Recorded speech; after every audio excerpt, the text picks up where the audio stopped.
It's the Opperman Report. And now, here is investigator Ed Opperman.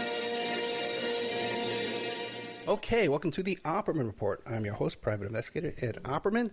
You could find me at Opperman Investigations and Digital Forensic Consulting through my website, emailrevealer.com. You could just email me directly at oppermaninvestigations@gmail.com. Our guest today is Kelly Justice. I've known Kelly for a long time. She's a true crime expert, okay? And she's been contacting me about the Lori Vallow Daybell case. And Vallow. That's what I said. Lori Vallow. And I said it twice. Lori Vallow Daybell. Okay. So, Kelly Justice, I guess you are there. Hi, how are you? I'm good. Thank you so much. I really appreciate this. So before we get into this whole Lori Vallow Daybell, tell us about yourself. Who is Kelly Justice? Well, I am born and raised Floridian, 7th generation. I had a crazy childhood where I was exposed to all kinds of different religions and political views and political groups. My mom, she went to school for criminal justice, and she had me doing a lot of her homework at a very young age, and it kind of planted a seed to be curious about people that do bad things and why they do that. She had me reading In the Belly of the Beast, which is a book I'm sure a lot of people are familiar with, letters from serial killers to different, I don't want to call them fans, but, just curious people. So ever since then, I've just been super into true crime and religion and all aspects of that. Super curious. I love studying it. So that's what brings me to this Lori Vallow case. It's the best of the worst of both worlds of religion and true crime. Give us a quick, before you get into the whole details, the quick overview of this case. I know she got involved in this kind of weird cult where she was almost like a leader, right? And then started offing her husband and her kids. Give us an idea. What's the whole Lori Vallow Daybell case? Yeah, just a super quick overview of the whole thing. She went down a slippery slope from traditional Mormonism into the small groups of preppers that form, and she met Chad Daybell, who was an author, 25-plus books of near-death experiences and holy experiences with spiritual beings and end times, all this kind of thing, and they met. It was a perfect storm. They started this cult, is the right word for it. They named it, oh Lord, what was the name of it? It'll come to me in a minute. It was a offshoot of Mormonism in the 1830s.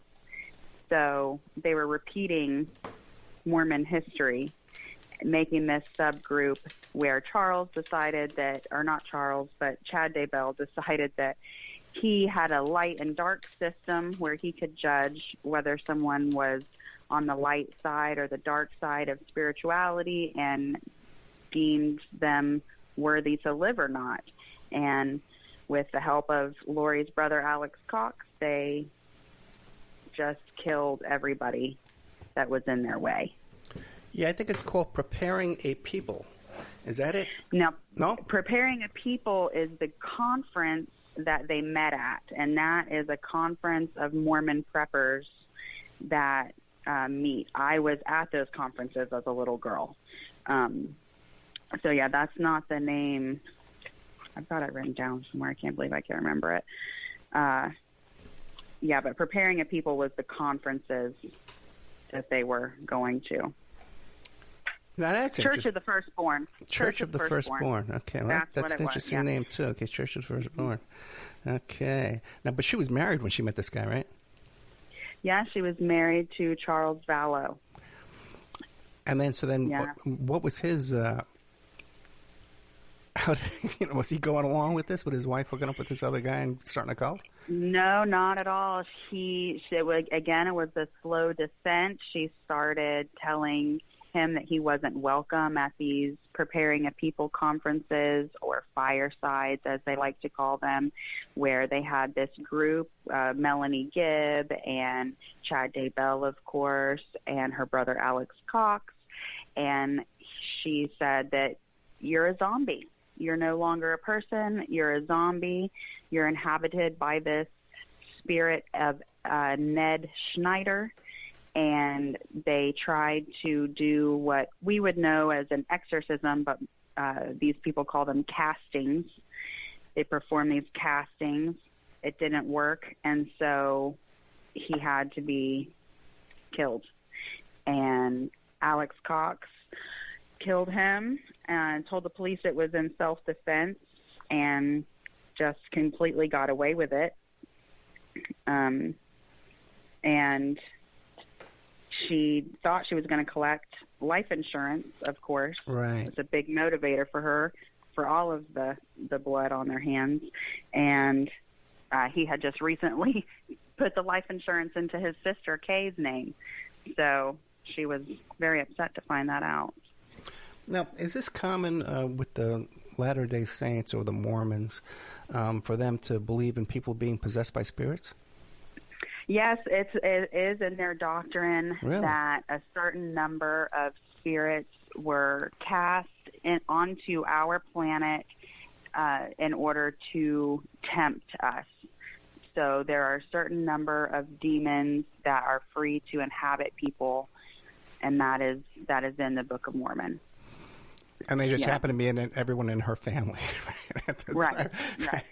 Okay. Well, there's certain parts of the Book of Mormon that aren't talked about or even really practiced in the mainstream LDS church, just like there's parts of the Bible that, Christians don't practice anymore. So, yeah, you're not going to find the normal LDS person doing castings or believing that people are possessed. This was picked up and magnified by this group that they made. Okay, and if you said that you yourself attended these preparing a people type events, then what was your experience with the Mormon Church growing up? My experience, I was a little girl, so I was in what was called Young Women. Right. From, I think it was 6 years I was in. I went all the way through Young Women. I attended the temple. I was baptized. Once a month you do a fast and testimony service where you get up in front of the church and you tell them why you think that this is the one true church, and you believe the prophet, and you don't eat all day. And that part was pretty miserable, though. They practice the word of wisdom where you don't drink caffeine, or, my stepfather at the time was a bit of an extremist, so we didn't have fluoride, we didn't watch TV. It was pretty extreme. So you go through, when you're 12 years old in the Mormon Church, you get to go have a meeting with your bishop alone, where he determines whether or not you are worthy enough to get a temple recommend. And during these temple recommend interviews, you're asked explicit questions about your masturbatory habits, your sexual activity. Your parents are not allowed in the room. They ask very specific questions. Do you climax? What do you do? How many times? If you've been sexually active, they're going to ask you all these different questions. So there's a lot of problems that arise, you can imagine, with these situations. And as a 12-year-old little girl, I was told that I was worthy to go into the temple, but my mother was not, because she was divorced and converted, which is frowned upon. So anything that happens in the temple is sacred and therefore secret. So you're never to repeat anything that happens into the temple, any of the rituals, which are Masonic rituals, almost carbon copied on a lot of times. But when you're a young woman, the only thing that you get to do is baptisms for the dead. So you go into these fonts, and they dunk you. Just imagine a regular baptism, but it's 20, 30, 40 times, and it's a list of people that are in a purgatory, if you will, waiting to be Mormon. So, and they've baptized Elvis, they've baptized Anne Frank. Just, it's pretty terrible. Anything to get as many names onto the roster as baptized into the Mormon Church. So you, as a young woman, you're a proxy to these dead people, and you get baptized in their name, and then you get the gift of the Holy Spirit in their name, and that's what you do. So that's what I did in the temple. Okay, and when you get the gift of the Holy Spirit, is that evidenced by tongues? No, Mormons aren't charismatic like that. Then what would the evidence be of the baptism of the Holy Spirit?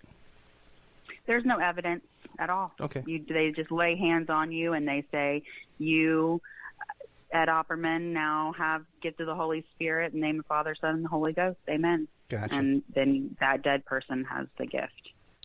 Now, have you listened to any of my shows with the Branch Davidians, the Waco cult? Yes. Okay, then what do you? Because I just have a brand new one. It hasn't aired yet with David Thibodeau, his reaction to the Waco Apocalypse Netflix documentary that just came out. So how would your stuff compare to what's going on over there? It's kind of apples and oranges. Okay. The Waco and the Branch Davidian is already an extremist version of their religion. So the normal LDS is run-of-the-mill. I'd also like to say that they're very nice people. You know, they take great care of themselves, and the run-of-the-mill Mormon is very well-intended. They've just, they believe some odd things, but they're nice people. They really are. No, I got you. That's what Mr. Trump said. Very fine people. Yeah. What do you call it now? Lori Vallow's husband, Mr. Vallow. What was his name? Charles Vallow. Charles Vallow. Okay. So now he was a great dude. Really? Now, were Lori and Charles, were they mainstream Mormons before they got into this this other stuff? Yeah, Lori was raised in the church, and she was a run-of-the-mill Mormon. And after they got married, they moved to Kauai, and that's where she started kind of this slippery descent into madness, where she started attending the temple every day. She started taking down their family pictures and replacing them with temple pictures. All they would listen to was church music. And Charles had a problem with this, and had a problem with her not inviting him to these firesides, or kind of like Sunday school meetings, or like Wednesday night church meetings is what Mormons call firesides, and with this specific group. And before you know it, she started saying that she needed to no longer eat or sleep like a regular person, because she was having so many encounters with holy beings at the temple that she was spiritually superior, to the point of not having to meet normal physical needs anymore. And Charles told the police this. He called the police. This was later on, in the story, that she took the kids away. She wouldn't let him see them. She called the police. There's videos on YouTube of him telling the police she's lost her mind. She thinks I am inhabited by an evil spirit, and she's threatened to destroy me, which in Mormon terms is kill. And the police kind of really didn't take him seriously, and a couple weeks later he died. Yeah, I think I watched, there's like a Netflix documentary on this, right? Yes, Sins of Our Mother. That's done by Colby Ryan, which is her firstborn son, and one of the only people left alive in her circle. Wow. So then what was the manner of death of her husband, Charles? Alex shot him, claiming self-defense, which could have been, nobody was there. They could have been arguing, and so Alex provoked him so that he could say it was self-defense, but it was definitely planned.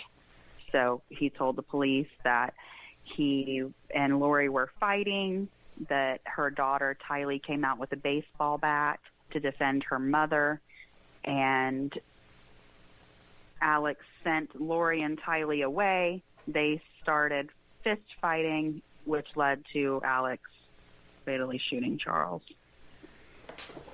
So Alex had a gun. Charles was unarmed. Right. Yeah, I can't believe that people get away with that. It's so rare. Now, it's state to state what the laws are with these self-defense claims. Yeah. So then what happened? Then, like, they went on a world tour, and the kids were missing. No one knew where the kids were, right? Right. Yes. So let me catch you up here a little bit. Okay. So because it's so convoluted, and it would just take days to break down the whole timeline and every character and every player. But yeah, so let me get to the meeting. Chad and Lori met at church while he was giving a talk, and she was starstruck.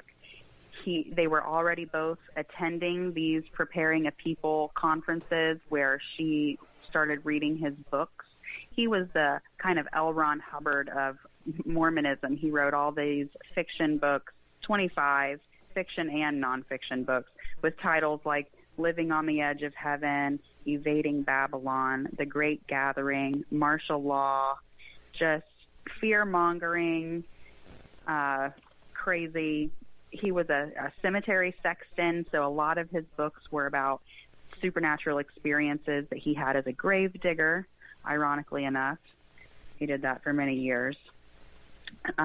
So, yeah, they started meeting privately. Him and Lori, Melanie Gibb, Zulema, Melanie Boudreau, which is Lori's niece. So there's two Melanies.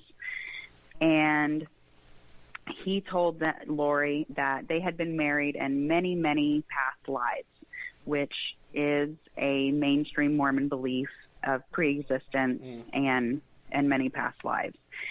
So they had been married, and so they were going to be married again. And Heavenly Father was telling him that his wife was going to die in a car accident, and he has these dark and light scales. And, of course, he determines that her husband is dark and his wife is dark and her two children are dark. So they run away and get married after his wife dies from natural causes, quote unquote. They exhumed her body to find out that she was died by asphyxiation. While she was still alive, Lori ordered on her credit card, on Tammy Daybell's credit card, which she had access to through Chad, ordered their malachite wedding rings. And just a couple weeks after her death, they ran away to Kauai and got married. The children were already missing at that point. They were last seen in September. Lori and Chad got married on November 15th, but the kids were last seen in September. And the grandparents called, well check, and Lori said, oh, the kids are with, Tylee's at BYU, and JJ is with Melanie Gibb.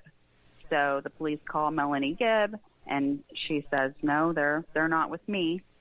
And Lori said, just take some pictures of some random kids, and I'll tell them that they're at the movies with you. So later on, Melanie calls Lori, like, what? Where are the kids? Nate from East Idaho News gets word of this. He's been amazing through this whole thing. He's the journalist that you see in Lori's face this whole time. Where are the kids? Where are the kids? After the marriage, chasing them through Kauai, back in Idaho. As soon as they get off the plane, here's Nate. Welcome back home, Lori. Where are your kids? And she's just, mum is the word. She won't say anything. So, well, let me interrupt you further for a second there, because it's amazing. Because just think, they got away with the death of his wife. They got away with the death of her husband. And if they had just taken the most basic alibi, pictures, like you said, of these kids, enrolled them in a camp in Swahili. You know what I mean? They're the most basic. They would have got away with all of this because no one cares about the kids. They were so careless. But it's this superiority, they're no longer operating on man's law. They're on God's law, and they're above everyone else.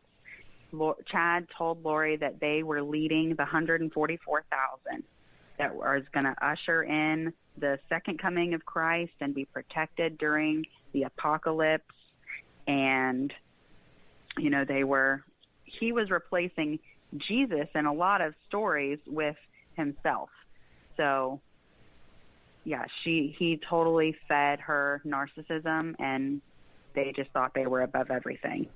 So the police started looking for the kids in November 2019, and they didn't get Lori arrested. They found her in January, put her in jail for abandonment because that's all they could charge her with. They couldn't find the kids. Yeah.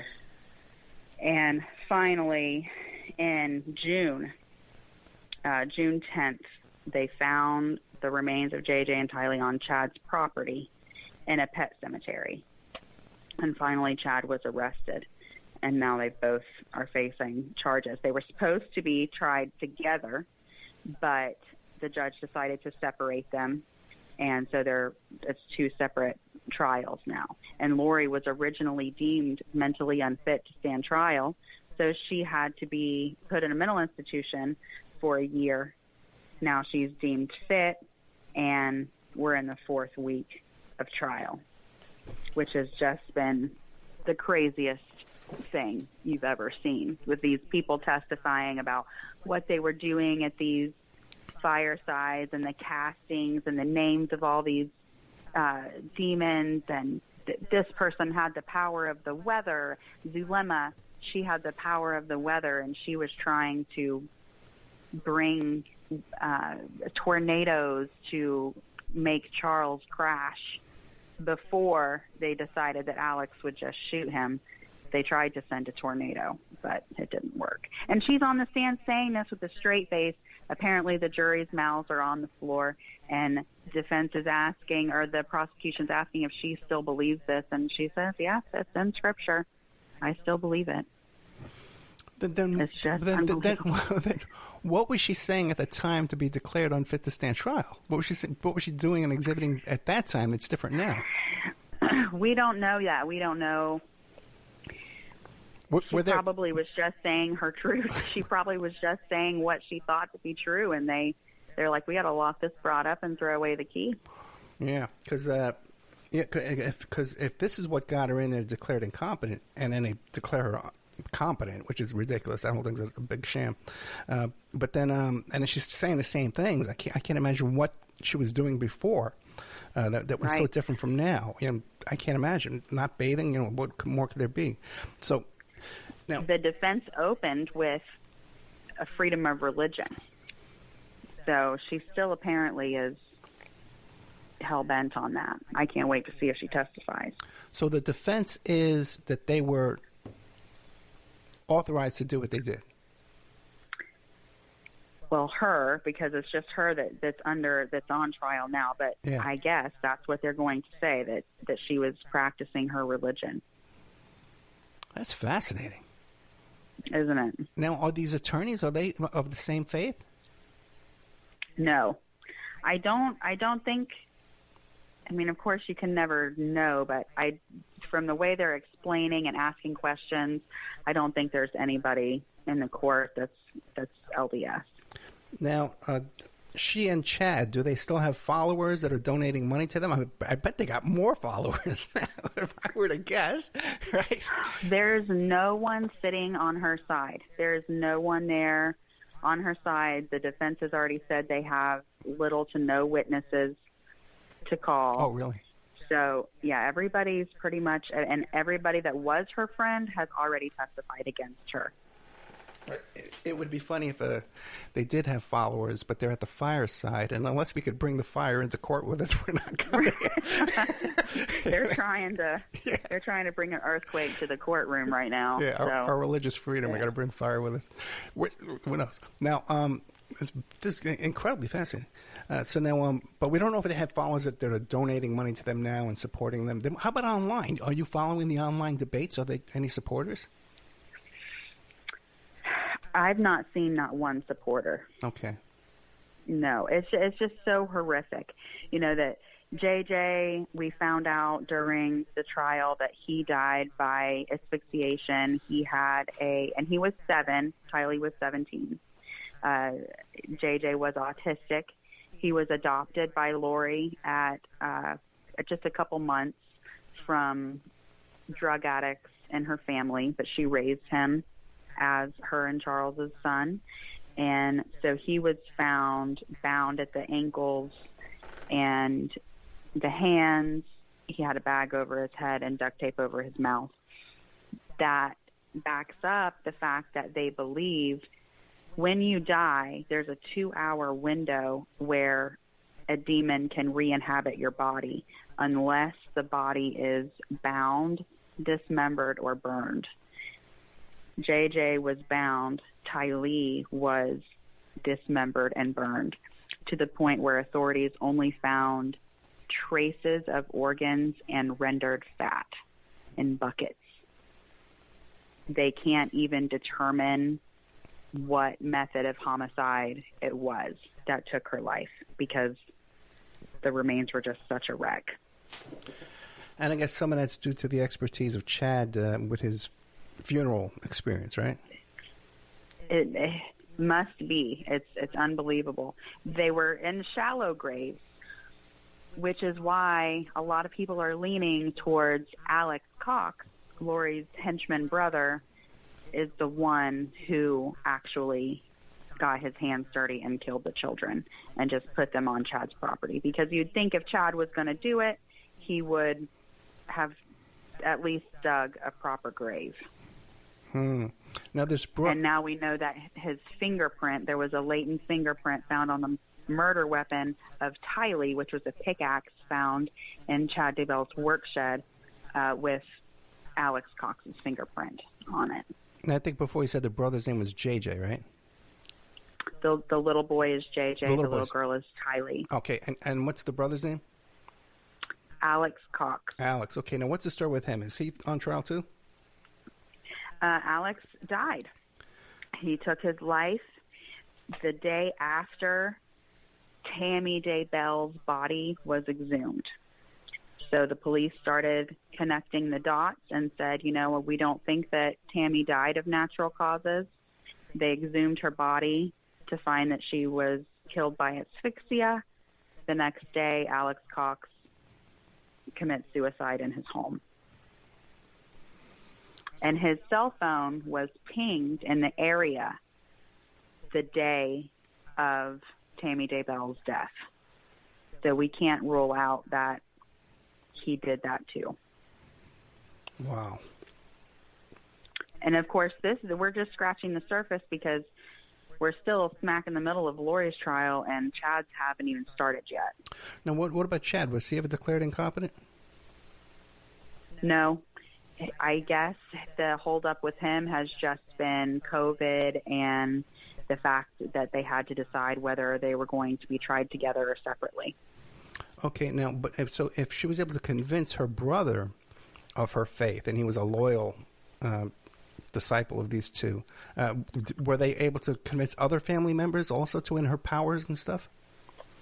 Her niece, Melanie Boudreau, her husband, I can't remember his first name, just like Charles, he said, this is getting kind of wacky. I'm not going to come to these firesides anymore. Y'all are off the daggum deep end. And so they ended up getting a divorce. So, yeah, there was a couple of family members that followed along with this. What did I say the name of the church was? Church of the Firstborn. Firstborn, right. The Church of the Firstborn. The real church that was going to usher in the 144,000 and clear the earth of zombies. We have text messages of Alex saying, what are you doing to her sister Lori? And Lori's like, just working on Z's, killing the Z's. I mean, unbelievable. Yeah, it really is terrifying what's going on out in people's heads out there, until you start getting a glimpse in there. So the niece and her husband were at one point devout followers, and the husband says, I'm out of here. What about the niece? The niece was on her side until they found the bodies, along with her sister. Now, her sister wasn't in the belief system that Lori was. She's mainstream LDS, but she didn't believe that her sister did anything wrong. Her mother, her sister, and her niece defended her until the bodies were found. And now her sister and her niece have both testified against her. Oh, wow. Yeah, I think I remember that from the documentary, that the mother and the sister were defending her. And I wonder what justification they had for these kids being missing. The mother was saying that people were persecuting her daughter, and, they were upset about all these people's deaths, and they had all these ideas in their head about her sweet baby, and so she just had to put the kids somewhere safe where they weren't going to be affected by all this negative press, and she just believed that Lori knew exactly where they were. Now, when they were doing all this traveling around, getting married and stuff like that, who was funding all this? How were they paying for that? Well, Chad had gotten a substantial life insurance from the death of Tammy, and Lori was using her daughter's Social Security money after her death, which she's also being charged for now. Not only the Social Security from her death, but the Social Security that she was receiving from her father, who passed away many years ago. Oh, wow. She was still getting her father's Social Security check? The daughter was, Tylee. Yeah, she was receiving Social Security from her father's death. So when Tylee died, now Lori's got both. Right, gotcha. Oh, gotcha. Wow. And what about the kid with autism? Mm-hmm. Was he getting a check too? Do what now? There was another kid they adopted who I believe had autism? Yes. Were they getting a check for him? Yes. Yeah, she was taking all of it. She was stealing all of her dead babies' money. Fascinating. Mm-hmm. And with he had a publishing company. Him and his wife Tammy had a publishing company. What was it? They published all these end time books. So they did pretty well with that, and with the money from her life insurance, they had plenty. They were going back and forth from Rexburg to Arizona to Kauai all the time.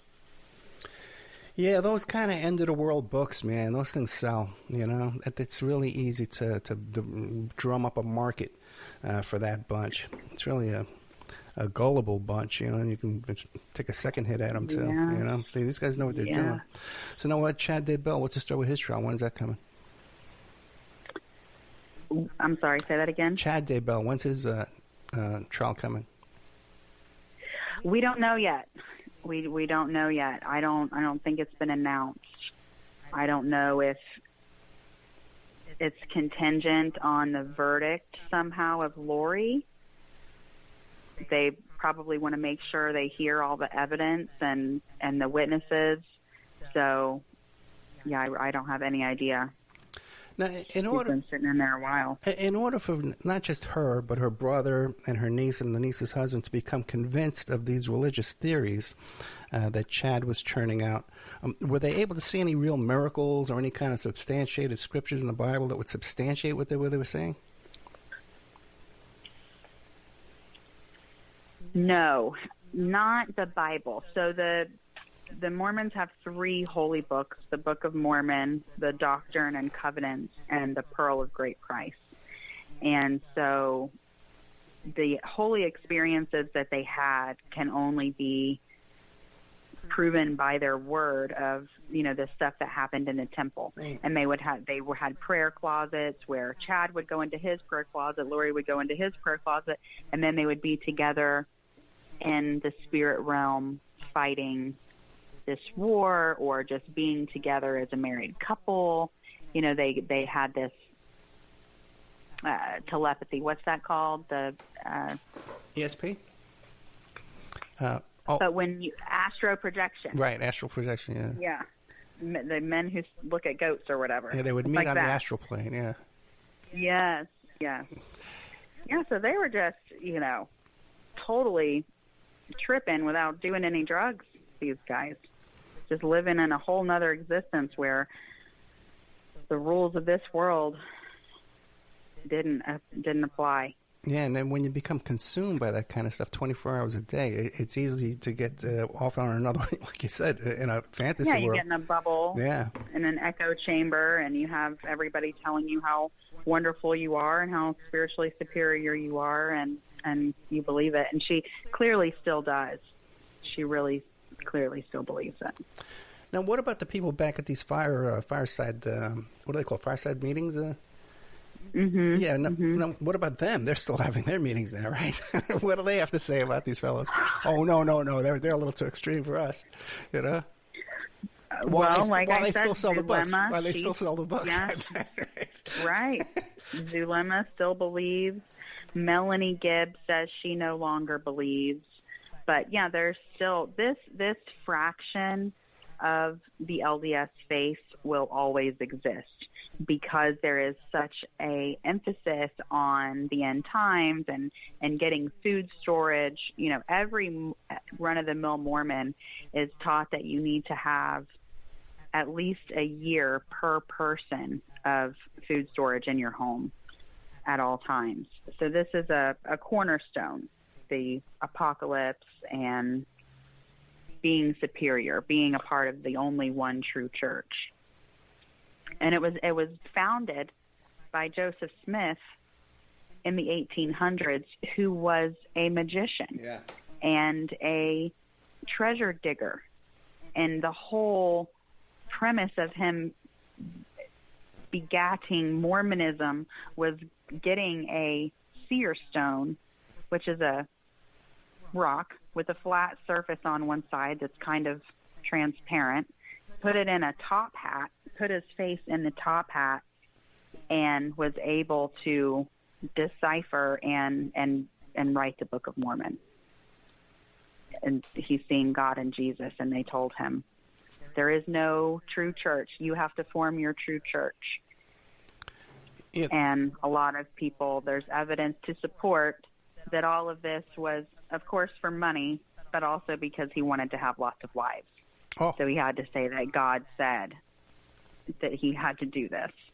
So, you know, he's smart, like L. Ron Hubbard. If you want real money and power, you create a religion. And also, too, though, he claimed that he found a golden book, that then he lost it, misplaced it. Right, the plates. That was the Book of Mormon. Right, that the plates. Was he was given the plates by the angel Moroni, who Lori Vallow claimed to be married to as well. Oh, really? He was given the plates by Moroni, and he translated them through the hat and the seer stone. And how did he misplace those plates again? Do you remember what that was? You know, it's the darndest thing. I know. He just couldn't find them. Just like all the people that he would take treasure digging. He would take their money and say, I'm going to take you to this place, and I can see where the treasure is because I have this seer stone. And then they would go to the place, and he'd be like, oh, y'all did something wrong. It's not here. But thank you for your $9.95. You know. Yeah, and he also claimed that the Egyptians had visited certain cities in America and South America and stuff like that, cities that are on no map or don't exist anywhere, and they've done DNA testing now that even further dispels some of John Smith's theories. Joseph Smith. Yeah. Well, John Smith is at the hotel room he booked it where he lost the. It's a little known story John there, Smith Kelly. was the bad guy in Pocahontas. Yeah, that's right. Yeah. So then coming through. Yeah, but you know they also. Go ahead. Go ahead. No, go ahead. They also believe that black people, they couldn't get the priesthood. They believe one of the more fringe beliefs of the mainstream Mormon church is that people with dark skin are descendants of Cain because he was cursed with dark skin. So his descendants have that same curse. And Cain still walks the earth today, which people now know as Bigfoot.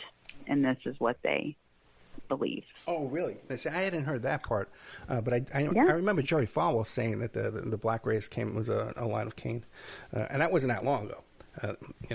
Yeah, Jerry Falwell, he's another one I could talk about for days. Well, that was before his son went into the pool boy business. Right.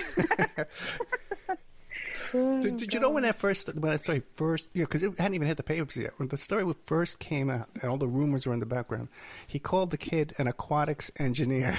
Okay? He was, oh my gosh. He was not a pool boy. He was an aquatics engineer. Because that story's been around for a long time. Yeah. So now what about Kelly Justice? Then what is your fate today? If you've been through this, I can tell you kind of soured on the Mormon faith. Then how did you come out of this, and how did you land? Oh, my mom, she just married a different fella with a different set of beliefs. My stepfather at the time was excommunicated from the Mormon Church for being a part of one of the biggest underground anti-government militias in the country. They believed him to be a part, actually, of the Oklahoma City bombing. He didn't do it. We didn't do it, but we were investigated because we were guilty by association with this militia group. So the Mormon Church heard that, and they excommunicated him. And that's why we were at these Preparing a People conferences of extreme Mormon preppers. So I was never there with Chad and Lori because it's kind of like, they're on tour. So we went to the ones here in Florida, and they were up there. That's very interesting. But how was your Mormon group? And this was in Utah? No. No, I'm Florida. Florida. Yeah. Oh, so there was a Mormon group in Florida that was somehow connected to OKC? Well, Preparing a People is just the name of a conference of Mormon preppers. Gotcha. So these authors and speakers would just go on tour, and the local Mormon preppers would go to these conferences in their area. So there was probably a Chad Daybell booth at these conferences, but I was just a little girl. I heard all about how the food that I loved wasn't, nutritious, and the 144,000 and the apocalypse and all this. It's just a lot of fear to be raised in.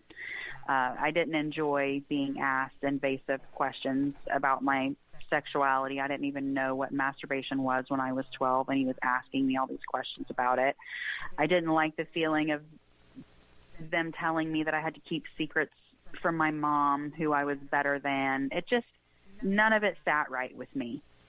And it's probably because I was rebellious a little bit too, because my mom was just hell-bent in it and had us just in the full Mormon life, and to appease her new husband, and I wasn't about it. So it was your stepfather who was actually giving speeches at these events? No, he was the head of our local militia chapter. Okay. But our militia chapter would go to these events. Gotcha. We were just attendees. Gotcha. Okay. The attendee with that bulge in on his ankle and his hip. Oh, my gosh. Yeah. Okay. I mean, my childhood was crazy. Yeah, we all were. Come on. We all were. Now what about, how do you raise your kids now? Do you have a faith now? We go to a Unitarian Universalist church, the Unitarian Universalist Congregation of Lakeland. It's a mouthful, but we go there because you are free to believe whatever you want to believe. You can be sitting in the pew next to somebody with a completely different theology or no theology at all. So they have a principle, it's resistance is what we're learning about this month. And so we go into all the different religions and learn what do they believe on it. What do the Buddhists say? What do the Taoists say? What do the, go down the list. Now, we're not asking what the Mormons say, but it's just learning, and that's what I love. So my kids can make, what I teach my kids is to use their brains. and to think and to ask questions and to always hope for the best, but not to trust anybody just for no reason. And if they do ask what the Mormons believe, Kelly Justice will use her militia training from childhood to overtake the building there and shut down the meeting, right? Okay. Is there anything? They're everywhere. I get in trouble. I'm a hairdresser, and I'm always, I'm always talking to my clients about this stuff. And a lot of times there could be LDS people in the room. I put my foot in my mouth many times, which is why I want to say again that they really are very nice people. 9 times out of 10. No, I agree with you. Now, as far as this Lori Vallow Daybell case, is there anything I didn't ask you? Do you want to share with us? Not that I can think of. I just can't wait to hear the rest of the evidence. I can't wait to see if Lori is going to testify. And I hope that they televise the verdict, because Idaho has this weird law where they don't necessarily have to televise the court hearings. So we're just getting audio at the end of every day and sketches and reports of journalists in the courtroom. We're not able to actually see. And hopefully Chad's is televised. So I'm just on the edge of my seat wanting justice for these 4 people that have died, so these 2 narcissist murderers can be together. It's just disgusting. It makes me so mad. It's interesting. I was talking to Gordon Woods today of the Celtic Boys Club. They just had his verdict in his criminal case just like 4 days ago. And over there in Scotland, they don't even, you can't even say the defendant's name once the trial starts. You're not allowed to talk about anything, or even the victims. It's really? It's so, you get arrested for it. It's contempt of court. Who isn't allowed to talk about it? Nobody. You can't blog about it. The press can't talk about it. You get arrested for it. So you and I couldn't do this there? No, not if it was a case in Scotland. No, definitely not. Yeah. Wow. Isn't that incredible? Yeah. So now, Kelly Justice, you're a big true crime fan. You're snooping around those kind of topics, conspiracy theories. What are you working on next? Snooping around. What are you working on? Well, I'm also in this Letitia Stout trial. Letitia Stout, she murdered her 11-year-old stepson in 2020 and is now pleading not guilty by reason of insanity. So I'm right in the middle of that trial too. And which one is that? Is that Kyron? No. Sorry? Is that the Kyron? The kid's name was Kyron? Who's Letitia Stout? I'm not familiar with that. No. His name was Gannon Stout. And it was her stepson. She was an Army wife. Her husband was away. She was the caretaker of her daughter and her 2 kids.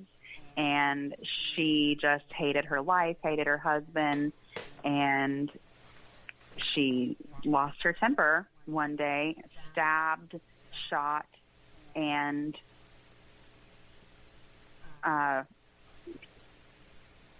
strangled Gannon, 11 years old, put him in a suitcase, and brought him to Pensacola, Florida, where his body was found after months of being missing, and her coming up with 1,001 stories as to what happened to him, including sex traffickers, people faking their pregnancies, vampires going door to door and knocking like Jehovah's Witnesses.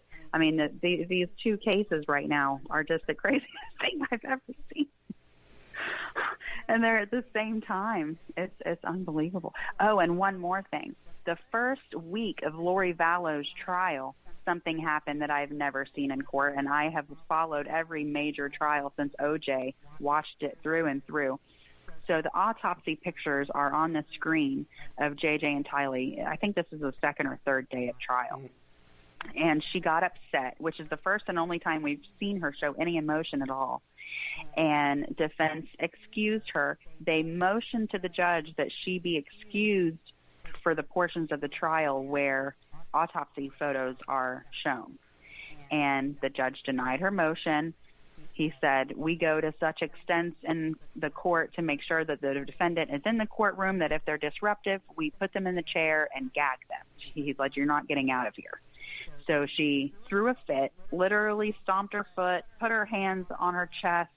Next thing you know, she's back in court. She sleeps the whole rest of the day. Through her murder trial, as her children's autopsy pictures are on the screen, she is zonked out at the desk. So I can only assume that her defense medicated her with something that she must be prescribed to, because otherwise that might be a mistrial, right? But because she was just labeled incompetent, I'm sure it does have a host of medications that she could be on. So, yeah, just sleeping. I've never seen that in my life. Well, except for that Daryl Brooks case, man. That was did you follow that? You drove the car into all those people at the parade? Daryl Brooks. Yes. Was he asleep too? Oh, are you kidding me? He was asleep, taking his clothes off, taking his shirt off. This guy was out of his mind. Yeah, this guy's... It's coming back. I think I've seen clips. No, I didn't follow that whole trial. My God. I am recalling clips of him taking his clothes off. I'm going to have to go back and watch that. It's worth it to go back and watch it from beginning to end. It was a circus in that courtroom. Him arguing back and forth with the judge was just infuriating. And wasn't there was kids involved in that too, right? Yeah. He plowed through a parade of kids marching dance in a Christmas parade. You know, it was horrific. Yeah, it was. Didn't he have big, thick dreads at the time of the accident? Yeah, but that was all shaved off later on. Okay, yeah, I know the fellow you're talking about. Fascinating case, man. Fascinating case. He had just so many issues. This guy had so many mental issues. You know. You just have to remember that there's more good people out there than bad. These things that we're talking about are just so horrific, and you get in these bubbles that you and I get into, and you can start to believe that the world is a really terrible place, but it isn't. There's still more good than bad. Most people are good. Most days are good. These are just crazy, extreme cases that are all over the media. I hear you. Kelly Justice, thank you so much. I really enjoyed this. We've been talking about the Lori Vallow Daybell case and about the Church of the Firstborn and these fireside chats. And thank you so much, man. Listen, you got another topic you want to come back and share with us? I would love to have you back. Yeah, I sure will. Definitely when the end of this trial's over, we'll have to revisit the verdict. Take a little nap first and then come back. Okay, I'll try. Okay, thank you so much. Kelly Justice.